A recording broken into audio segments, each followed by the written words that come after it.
اعوذ باللہ من الشیطان اللعین الرجیم بسم اللہ الرحمن الرحیم الحمدللہ رب العالمین والصلاة والسلام علی سید الانبیاء والمرسلین خاتم لما سبق والفاتح لمن غلق المعلن الحق بالحق ابی القاسم محمد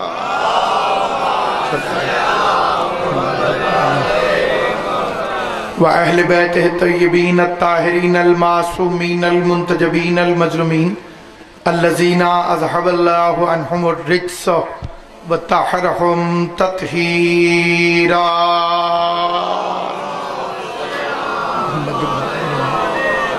واللعنة الله على أعدائهم أجمعين أما بعد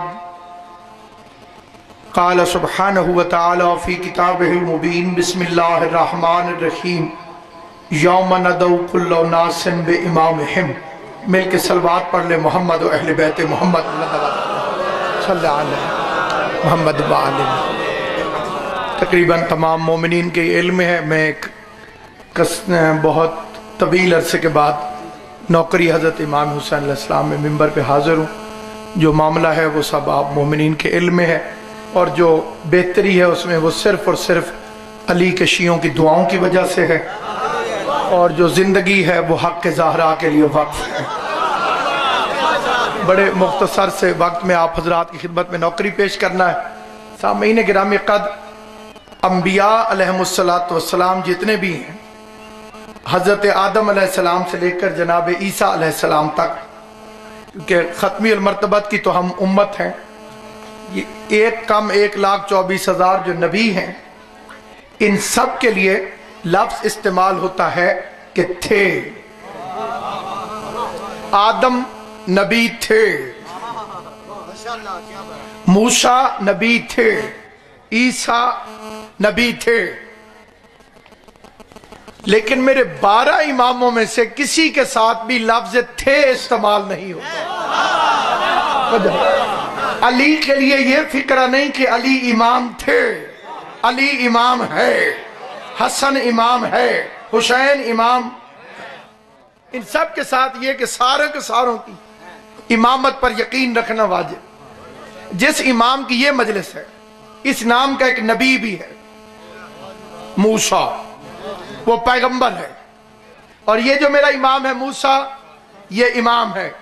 ان دونوں کے نام کے ساتھ ایک ایک تعارفی لقب لگا ہوا ہے. وہ تعارفی لقب پڑھنا چاہتا ہوں. موسیٰ کے ساتھ ہے غضبان، غصے والا موسیٰ، اور میرے امام کے نام کے ساتھ ہے کاظم، غصے کو پی جانے والا موسیٰ. ایک عظمت امام پہ بلند صلوات پڑھ لیں. محمد یہ فکرہ سارے بچوں سے التماس ہے کہ ساری زندگی یاد رکھیں. وہ ہے موسیٰ غضبان، غصے والا موسیٰ. اور یہاں تک ان کی کتابوں میں لکھا ہوا ہے کہ ملک الموت کو بھی تھپڑ مار دیا.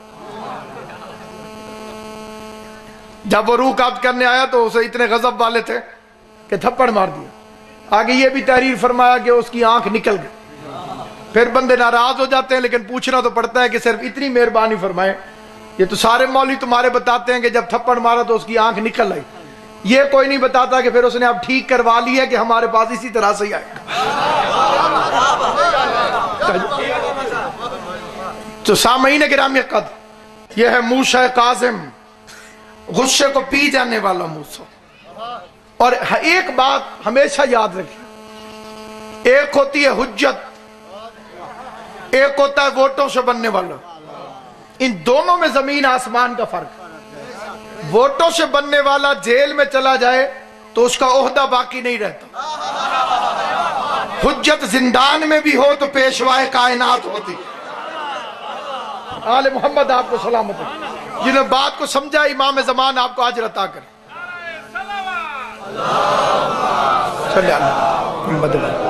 اور دلیل یاد کرنا چاہتا ہوں، یوسف قیدی بھی تھے، نبی بھی تھے.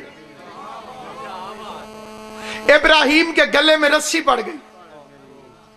نمرود نے جب آگ میں ڈالنا چاہا، گلے میں رسی، ہاتھوں میں رسی، پاؤں میں رسی. کوئی مائی کا لال دعویٰ کرے کہ ابراہیم کے گلے میں رسی پڑنے سے ابراہیم حجت نہیں رہا. حجت کے گلے میں رسی پڑنے سے حجت کی عزت میں فرق نہیں آتا. البتہ رسی ڈالنے والا نمرود ہوتا. اس سے حجت کو کوئی فرق نہیں پڑتا. البتہ رسی ڈالنے والا نمرود ہے. تو اب سامعین گرامی قدر میرا سوال ہے کہ جب امام آئے تھے ہدایت کرنے کے لیے تو زندان میں چلے گئے. یہ 7 سال ہدایت کیسے ہوئی؟ اس کے لیے پہلے ایک بات یہ ذہن میں رکھنی چاہیے کہ امام کو انہوں نے قید کیا کیوں؟ یہ ایک سوال. ایک تو اس کا مصائب کریں گے کہ اولاد زہرا ہے. سوال یہ کہ قید کیا کیوں؟ اس کا ایک فکرے میں جواب دینا چاہتا ہوں، اور اس امید کے ساتھ کہ میری قوم کا بچہ ہمیشہ یاد رکھے. یہ جسم امام قید نہیں کرتے تھے، کردار رسول کو لوگوں کی نظروں سے چھپانے کی کوشش کرتے تھے. سلامت آباد آل محمد آپ کو آباد. ساری تقریر بھول جانا، یہ فکرہ یاد رکھیں. یہ کردار پیغمبر لوگوں کی نظروں سے چھپانے کی کوشش کرتے تھے، کیونکہ باہر بادشاہ بھی نماز پڑھے گا، امام بھی پڑھے گا، تو پبلک بول پڑے گی کہ نبی والی نماز تو یہ پڑھ رہا. اب انہوں نے کوشش کی کہ فضائل چھپ جائیں، اور انہیں یہ معلوم نہیں کہ ان کے فضائل چھپتے نہیں ہیں، دیواریں توڑ کر باہر آ جاتے. چنانچہ زندان کے اندر جب لیڈر قید ہو جائے تو عوام سے توجہ ہٹ جاتی، پھر ساری توجہ اسی پہ ہو جاتی. امام نے اپنے شاگردوں کو پھیلا دیا کہ مذہب شیعہ کی تبلیغ کرو. 14 سال میں مذہب شیعہ کی اتنی تبلیغ ہوئی، 7ویں امام کی قید کی برکت سے. اب پڑھ لکھے حضرات اس فکرے کی تائید فرمائیں گے. اتنی تبلیغ ہوئی 7ویں امام کے دور میں کہ حکومت 8ویں امام کو ولی عہد بنانے پر مجبور ہو گئی. انہوں نے کہا اب حکومت نہیں بچے گی جب تک کسی علوی کو ولی عہد نہیں بناؤ. یہ ہے میرے 7ویں امام کی ہدایت کا ذریعہ. زندان میں تھا لیکن فضائل قید نہیں تھے. ایک دن ہارون ملعون نے منبر پر بیٹھ کر سوچا، اس نے کہا میں تخت پر بیٹھ کر بھی لانتی ہوں. امام زمان آپ کو سلامت رکھے، آل محمد آپ کو آباد و شاد. اس نے کہا میں تخت پر ہوں لیکن لوگ مجھ پر لعنت بھیجتے. وہ زندان میں ہے اور لوگ اس پر درود بھیجتے. کتنا فرق ہے قبلہ میر صاحب، کتنا فرق ہے کہ حکومت والا لعنتی کہلوائے اور قیدی پر لوگ درود پڑھیں. اس کی پریشانی کی حد ہوگی. اس نے کہا کہ ان پر کوئی جھوٹا الزام بھی نہیں لگتا. اس فکرے کو ایک مرتبہ پھر توجہ چاہتے ہوئے کہیں، میرے اماموں کے قاتل بھی ان کی سیرت میں کبھی عیب نہیں نکال سکے.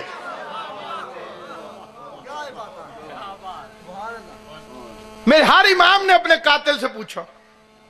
مثلا مولا علی نے پوچھا. صرف وہی بندے بول کے تائید کیجئے گا جنہوں نے بچپن سے یہ فکرہ سنا ہے، انہیں زبانی یاد ہے اور آپ کا ذہن کہ جی واقعہ ہم نے سنا ہے.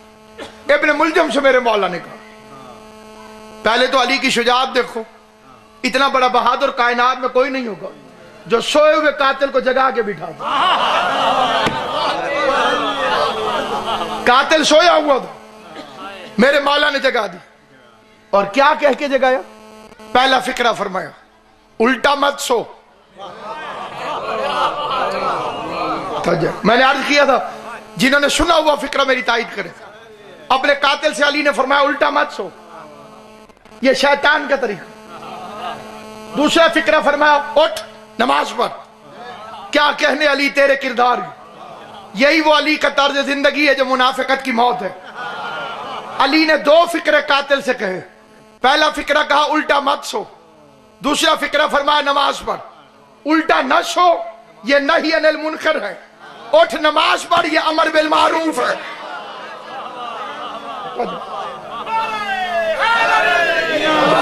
میرے مولا نے اپنے قاتل کو امر بالمعروف بھی کیا، نہی عن المنکر. اور میں اب اپنے مومنین سے پوچھتا ہوں، ایک بندہ شیعہ نہیں ہو سکتا جو یہ کہے کہ علی کو پتا نہیں تھا کہ آج میں نے شہید ہو جانا. علی کی بدخوں کو بھی پتا تھا، علی کے گھر کی کنڈی کو بھی پتا تھا، لیکن علی نے اس دن بھی مسجد نہیں چھوڑی. میرے مولا آج تو مسجد میں نہ جائیے، مسجد میں قاتل ہے. عجب نہیں علی جواب دے میں قتل ہو سکتا ہوں مسجد کو نہیں چھوڑ سکتا. تو جب اس کو پکڑ کر لے آئے، وہ بھی ایک بڑا دلچسپ وقت. اگر کسی کے بوڑھے باپ پر کوئی قاتلانہ حملہ کر دے اور جوان بیٹا پاس کھڑا ہو تو جوان بیٹا کیا کرے گا؟ یہ کامن سا سوال ہے. باپ ہے سامنے، اس پر قاتلانہ حملہ ہو جائے، باپ زخمی ہو جائے، بیٹا جوان ہو پاس کھڑا ہو، کیا کرے گا؟ دو میں سے ایک کام کرے گا. تیسرا اگر آپ کو کوئی پتا ہو تو مجھے بتا دیجیے، لیکن میرا دعویٰ ہے کہ تیسرا کام کوئی نہیں، دو میں سے ایک کام کرے گا. پہلا کام بھاگتے قاتل کو پکڑے گا بدلے کے لیے. اسے کہتے ہیں جذبہ انتقام. اگر یہ نہ کرے گا پھر تڑپتے باپ کو اٹھائے گا، ہسپتال لے جائے، پٹی باندھے، پیار کرے، باپ کو اٹھائے، روئے. تیسرا کام کوئی نہیں. یا بھاگتے قاتل کو پکڑے یا تڑپتے باپ کو اٹھائے. ہم کیوں اس گھر کو مانتے ہیں کہ جان کی بھی پرواہ نہیں اور اس خاندان کی محبت ہے. 19 رمضان کو علی جیسا باپ زخمی ہوا، حسن نے نہ قاتل کو پکڑا نہ باپ کو اٹھایا، بلکہ باپ کے خون بھرے مصلی پہ سر رکھ کے کہا سبحان ربی العالی و بحمدہ. یہ ہے اس گھرانے کا کردار اور اس گھرانے کی سیرت. لوگوں نے قاتل کو پکڑا، علی کے پاس لے. آپ کو معلوم ہے آپ کے مولا نے اسے کیا فکر رکھا؟ میں تیرا اچھا امام نہیں تھا. قاتل کی بھی جرت نہیں ہوئی کہ کردار میں کوئی عیب نکال کے دکھا سکے. امام حسن نے جودہ سے پوچھا کیا میں تیرا اچھا امام نہیں تھا؟ اس فکرے کا مطلب کیا؟ اس فکرے کا مطلب یہ ہے کہ اپنے قاتل سے اپنے کردار کی گواہی لے رہے ہیں. قاتلوں سے کردار کی گواہی لے رہے ہیں. اب وہ پریشان کہ قیدی ہے لیکن سلوات بھیجتے ہیں لوگ اس میں بادشاہ ہوں لیکن لعنت بھیجتے ہیں مجھے. اس نے ایک فاحشہ عورت بلوائی تاکہ اس کے ذریعے امام پر الزام لگا. شاید شیطان نے اپنے مریدوں کو یہ سمجھایا ہوا کہ آل محمد کا مقابلہ کرنا ہو تو کسی عورت کا سہارا ضرور لیتے ہیں.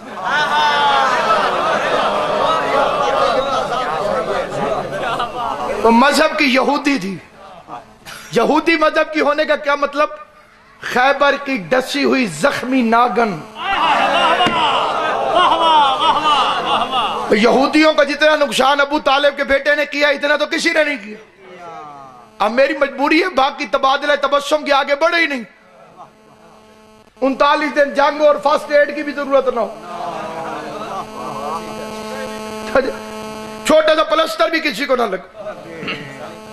یہودیوں کا بادشاہ قتل کیا ابو طالب کے شیر ببرر نے. ان کے دل میں بدلہ علی سے.